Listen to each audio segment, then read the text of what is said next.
तर गुंड निलेश घायवळच्या गाड्या जप्त करण्यात आलेल्या आहेत।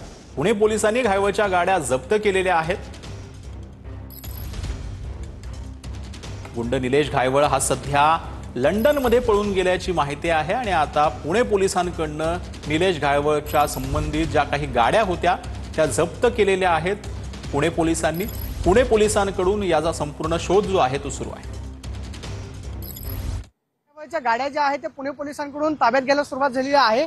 सध्या आपण पाहतोय की निलेश घायवळची ताफ्यामध्ये असणारी त्याच्या MH12 TD 9713 ही स्कॉर्पिओ गाडी जी आहे ती पुणे पोलिसांनी जप्त केलेली आहे। निलेश घायवळच्या आतापर्यंत 3 गाड्या पुणे पोलिसांनी ताब्यामध्ये घेतलेल्या आहेत, ज्याच्यामध्ये स्कॉर्पिओ त्याचबरोबर 2 दुचाकींचा समावेश आहे। आणि सध्या आपण पाहतो की गाड्या कोथरूड पोलीस स्टेशनला आणलेल्या पाहायला मिळतात। निलेश घायवळला परदेशातून आणण्यासाठी पुणे पोलिसांकडून सगळी कायदेशीर प्रक्रिया राबवली जाते, मात्र मुसक्या आवळण्यासाठी आपण पाहतो की निलेश घायवळची जी बँक अकाउंट सील केलेली आहेत त्याचबरोबर निलेश घायवळच्या गाड्या ज्या आहेत ते पुणे पोलिसांकडून ताब्यात घ्यायला सुरुवात झाली आहे। कॅमेरा पर्सन अभिजित पिसेसोनी, प्रदीप कापसे, TV9 मराठी।